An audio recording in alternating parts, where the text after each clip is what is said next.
भावी नगरसेवकाच्या धास्तीने काही अधिकारी बदलीच्या वाटेवर. आता प्रशासन राज्यावर येणार लोकप्रतिनिधींचे नियंत्रण. मागील 4 वर्षांपेक्षा अधिक काळापासून सर्वोच्च न्यायालयात दाखल याचिकांमुळे स्थानिक स्वराज्य संस्थांच्या निवडणुकांना स्थगिती होती. त्यामुळे कार्यकाल संपल्याने लोकप्रतिनिधींचे अधिकार संपुष्टात आलेले होते आणि या स्थानिक स्वराज्य संस्थांवर प्रशासक आल्याने प्रशासक राज्य सुरू झाले. जवळपास एक टर्म प्रशासकाच्या ताब्यात या संस्था असल्याने अधिकाऱ्यांच्या हातात सत्ता होती.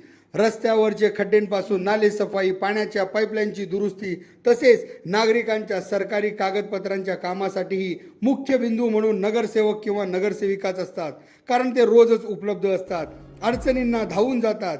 परंतु हे नगरसेवक लोकप्रतिनिधी नसल्याने सगळी कामे प्रशासकीय अधिकाऱ्यांकडे होती. या अधिकाऱ्यांना निवडून येण्याची भीती नव्हती, तसेच सभागृहातही आवाज उठविला जाण्याची काळजी नव्हती. त्यामुळे अनेक लोकप्रतिनिधींना या काळात अनेक प्रशासकीय अधिकाऱ्यांचे आलेले अनुभव खटकल्याचीही चर्चा होत आहे. आता निवडणुका होणार यात दुमत नाही.